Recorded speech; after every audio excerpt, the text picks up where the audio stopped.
على رسوله الكريم أما بعد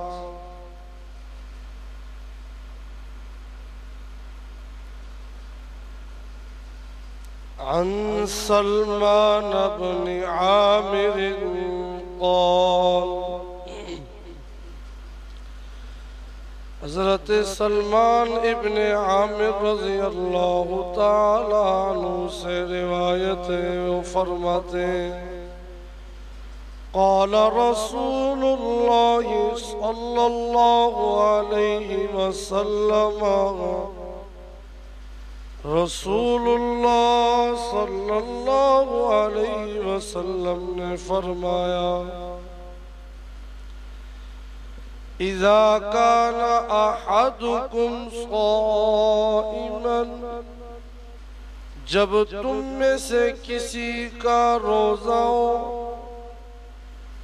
فَلْيُفْتِرْ عَلَى التَّمْرِ، تو اسے چاہیے کہ وہ کھجور سے افطار کرے، فَإِن لَّمْ يَجِدِ التَّمْرَ، تو اگر وہ کھجور نہ پائے فَعَلَى الْمَاءِ، تو پانی ہی سے افطار کرے، فَإِنَّ الْمَاءَ طَهُورٌ، بے شک پانی کو اللہ نے طہور بنایا ہے، پاک بنایا ہے۔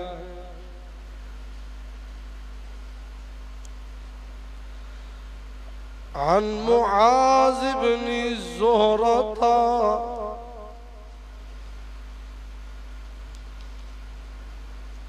حضرت معاذ ابن زہرہ تابعی سے روایت ہے انہو بلغہ، وہ کہتے کہ مجھے یہ بات پہنچی ہے ان النبی صلی اللہ علیہ وسلم، بے شک نبی کریم صلی اللہ علیہ وسلم کان اذا افطر، جب نبی کریم علیہ السلام روزہ افطار کرتے تھے قالا، تو یہ پڑھا کرتے تھے اللہم لک صمت وعلی رزقک افطرت، اللہم لک صمت وعلی رزقک افطرت، اے اللہ میں نے آپ ہی کے لیے روزہ رکھا اور آپ ہی کے رزق سے افطار کیا۔ عن ابن عمر، حضرت ابن عمر رضی اللہ تعالیٰ عنہ سے روایت ہے قال، وہ فرماتے ہیں کان النبی صلی اللہ علیہ وسلم، رسول اللہ صلی اللہ علیہ وسلم اذا افطر، جب افطار کرتے تھے قال، تو کہتے تھے ذهب الظمأ وابتلت العروق وثبت الاجر انشاءاللہ، پیاس چلی گئی، رگیں جو سوکھ گئی تھی وہ تر ہو گئی، اور اللہ نے چاہا تو اجر و ثواب قائم ہو۔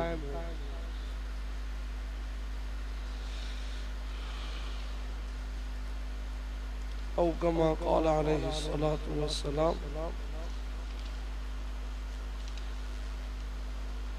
عن ابی الدرداء، حضرت ابو الدرداء رضی اللہ تعالیٰ عنہ سے روایت ہے قال، وہ فرماتے اوصانی خلیلی، مجھے میرے خلیل نے یہ وصیت کی ہے میرے خلیل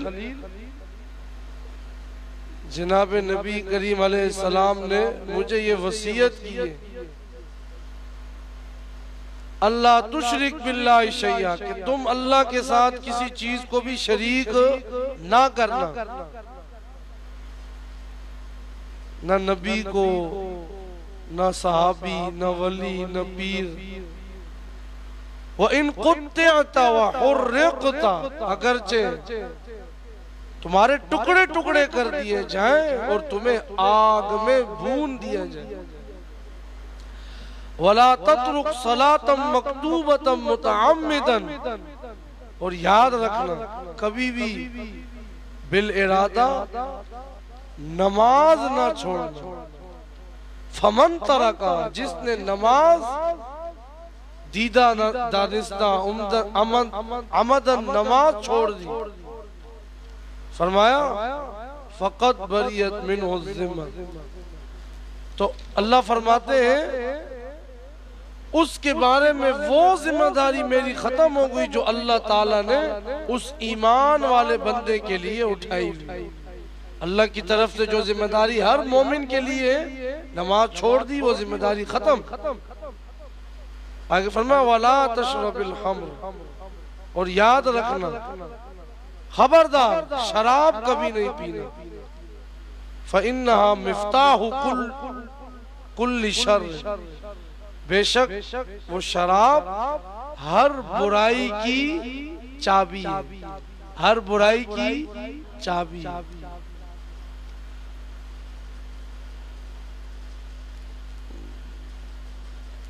تو بہرحال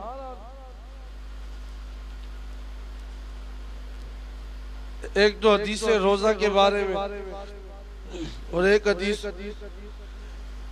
نماز کے بارے میں آپ کے سامنے ابھی بیان کی گئی۔ جس طرح ہر حکومت پر اس کی رعایا کے کچھ حقوق ہوتے ہیں، رعایا جب تک بغاوت نہ کرے، کوئی سنگین جرم نہ کرے، وہ ان حقوق کی مستحق ہوتی ہے۔ رعایا مطلب عوام۔ اس طرح اللہ رب العزت نے ایمان والوں کے لیے کچھ انعامات کی اپنے ذمہ داری لی ہوئی، جس کا ظہور انشاءاللہ آخرت میں ہوگا، اور دنیا میں بھی اللہ انعامات کرتے رہتے ہیں۔ تو نبی علیہ السلام نے یہ جو نماز کی حدیث میں نے آپ کے سامنے پڑھی، اس میں ابو الدرداء رضی اللہ عنہ کو مخاطب کر کے یہی بتلایا کہ بالارادہ نماز چھوڑ دینا وہ صرف ایک گناہ نہیں ہے کہ بس گناہ ہو گیا ختم، نہ، بلکہ ایسی سرکشی ہے باغیانہ قسم کی جس کے بعد وہ اللہ کی رحمتوں کا مستحق نہیں ہے۔ اللہ اکبر۔ اور عجیب بات یہاں پہ کہ ایسی حدیثوں سے امام احمد بن حنبل رحمت اللہ علیہ اور بعض دوسرے اکابر امت نے یہ سمجھا کہ نماز چھوڑ دینے سے آدمی کافر ہو جاتا ہے، مرتد ہو جاتا ہے، اسلام سے اس کا کوئی تعلق نہیں رہتا۔ اللہ اکبر۔ بعض فقہا نے یہاں تک لکھ دیا، اتنی سخت بات۔ اللہ ہم سب کی حفاظت فرمائے۔ بہرحال دوسرے ائمہ یہ کہتے ہیں کہ اگرچہ نماز چھوڑنا ایک بہت ہی برا کافرانہ عمل ہے، لیکن اگر کسی بدبخت نے چھوڑ دی، دل میں اس کے اندر محبت ہے، چھوڑ دیے، گناہ کر دیا، تو دنیا آخرت میں سزا کا مستحق تو ہے، لیکن یہ نہیں کہ اسلام سے اس کا تعلق ہی ٹوٹ گیا، نہ، تعلق باقی ہے۔ رجوع کریں، آئندہ کے لیے توبہ کریں۔ تو یہ دو، ایک نماز اور روزہ۔ نماز چھوڑ دی اللہ کی رحمتوں سے دور، روزے چھوڑ دیے اللہ کی رحمتوں سے دور۔ اور آج کی حدیثوں میں ہم نے کیا پڑھا؟ روزے کی حدیثوں میں کہ جی افطار کرنا ہے تو کس سے کریں، افطار کرنا ہے تو کیا دعا پڑھیں، بہرحال افطاری کرنے کے اندر تو کیونکہ اہل عرب خاص طور سے مدینہ والے، ان کے لیے سب سے بہترین غذا کیا تھی؟ کھجور۔ اور پھر سب سے آسان یہ بھی تھا کہ غربا بھی اس کو کھا سکتے تھے۔ دیکھیں نا نبی علیہ السلام جو حکم دے رہے ہیں تو ان کے ہر حکمت میں، ان کے ہر حکم میں حکمت ہے، دانائی ہے کہ ایسی چیز کا حکم دوں تاکہ غریب بھی کھا لے۔ اب کھجور ایسی کہ ہر ایک میسر ہو سکتی ہے، اس لیے نبی علیہ السلام نے کہا اس سے افطار کرو، اور اگر یہ نہ ملے تو پھر پانی سے۔ دیکھیں نبی علیہ السلام کتنے مشفق تھے امت نے تو ان کے ایک ایک حکم کو توڑ دیا، لیکن نبی علیہ السلام نے ہر موقع پہ امت کا خیال رکھا۔ اور پھر جب دعا کر رہے ہیں تو ہم اس وقت بھی کیا کہہ رہے ہیں کہ اللہ اگر ہم نے روزہ رکھا ہے، اگر ہم کھول رہے ہیں، اور اگر ہم یہ جو رزق ہمارے سامنے ہے یہ سب آپ ہی کی طرف سے ہے۔ ہماری رگیں تر ہو گئی، ہمیں اجر مل گیا انشاءاللہ اگر آپ چاہیں گے۔ تو نماز اور روزہ ان دونوں میں ہم نے کس کی رحمتوں کی طرف متوجہ ہونا ہے؟ اللہ کی رحمت۔ وہ جو کل کی حدیث میں بات آئی تھی کہ بندہ روزہ رکھے اور اس کے ساتھ ساتھ گناہ نہ چھوڑے، شور و شغب نہ چھوڑے، باطل عمل نہ چھوڑے، تو اللہ کیا فرماتے ہیں؟ پھر ایسے روزے دار کی مجھے کوئی ضرورت، ایمان ہے نماز نہ پڑھے تو اللہ فرماتے ہیں ایسے ایمان والے کی مجھے ضرورت۔ ایک واقعہ کسی نے ایسی حکایت کے طور پہ، نصیحت کے طور پہ بڑا خوبصورت اس میں سبق دیا گیا کہ ایک بزرگ تھے، روزے مہینے تھے، روزے کا مہینہ تھا، وہ کھا پی رہے تھے، بڑی خوبصورت بات ہے۔ تو نوجوانوں نے دیکھا، وہ اس کو بات آیا، کہنے لگے چاچا جی آپ روزے کے اندر کھا پی رہے، سنیے گا بڑی خوبصورت بات۔ تو وہ کہنے لگے، وہ بزرگ کہنے لگے کھا پی رہا ہوں لیکن میرا روزہ ہے۔ وہ کہنے آپ کا روزہ نہیں ہے، کہنے لگے روزہ تو ہے، کھا پی رہا ہوں۔ نوجوان بڑے حیران ہوئے، یہ کیا بات کر رہے ہیں؟ تو اس بزرگ نے جواب دیا اور کہنے لگے ہاں میں صرف کھا رہا ہوں، کھانا کھا رہا ہوں، میری مجبوری ہے، پی رہا ہوں میری مجبوری ہے، لیکن گالی نہیں دے رہا، غیبت نہیں کر رہا، چوری نہیں کر رہا، آنکھوں سے غلط نہیں دیکھ رہا۔ میں نے روزہ رکھا ہوا ہے اور کھا پی رہا ہوں، تم کھا پی نہیں رہے لیکن روزہ نہیں رکھا ہوا۔ سمجھے یہ نکتہ ہے، میں کھا پی رہا ہوں لیکن روزہ رکھا ہوا ہے، تم نے روزہ نہیں رکھا ہوا لیکن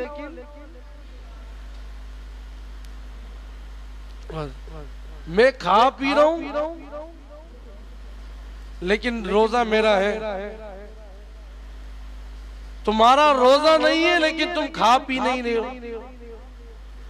تو سبق کیا دیا انہوں نے اس کے اندر کہ گناہ بھی ہے، آنکھوں سے ہاتھوں سے شور و شغب بھی ہو رہا ہے، ہاں جی غیبت بھی ہو رہی ہے، صرف کھانے پینا چھوڑ دینا اس سے تھوڑی روزہ ہو جاتا ہے۔ ایک اور بڑی خوبصورت بات کسی نے لکھی ہوئی، کہنے لگے ایک مزدور ہے، وہ غیر مسلم ہے، وہ غریب ہے، اس کی گھر والی نے کہا بڑی مہنگائی ہو گئی ہے، یہ مہینہ تو کچھ زیادہ ہی مہنگائی ہو گئی ہے، فلانا کام کرنا ہے، فلانی چیز خریدنی ہے۔ اس نے کہا مسلمانوں کا مقدس مہینہ ہے، یہ گزر جانے دو، اگلے مہینے میں چیزیں تھوڑی بہت خود ہی سستی ہو جائیں گی۔ کتنا بڑا سبق ہے اس کے اندر، مسلمانوں کا مقدس مہینہ ہے، یہ گزر جائے، اگلا مہینہ آئے گا، چیزیں سستی ہو جائیں گی، ہم خرید لیں گے۔ اور واقعی میں یہ سبق ہے امت کے لیے۔ اس بزرگ کے واقعے میں بھی کہ ہم کھانا پینا تو چھوڑ دیتے لیکن روزہ نہیں ہوتا. اس کا روزہ تھا.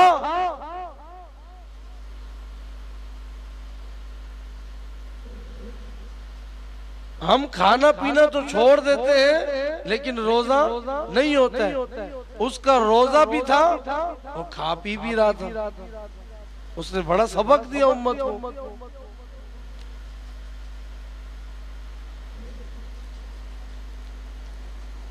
اور اسی طرح اس کے اندر سبق کیا ہے جو یہ ابھی بات ہوئی کہ جی یہ مہینہ گزر جانے دو پھر اس کے بعد دیکھیں گے. تو نماز اور روزہ اس میں ہم نے اللہ کی رحمتوں کی طرف متوجہ ہونا ہے اور لوگوں کے لیے سہولتیں پیدا کرنی ہے. ایک دو مسئلے روزے کے اندر, روزے کے مسائل. روزے کے اندر خوشبو سونگنا یہ جائز ہے, پھول سونگنا یہ جائز ہے, اس سے کوئی مسئلہ نہیں ہوتا. پسینہ اگر گر رہا ہے اپنا تو فقہاء نے لکھا ہے ایک دو قطرے وہ چلے جائے منہ کے اندر تو اس سے کوئی مسئلہ نہیں. لیکن اگر زیادہ مقدار میں ہوئے تو روزہ ٹوٹ جائے گا.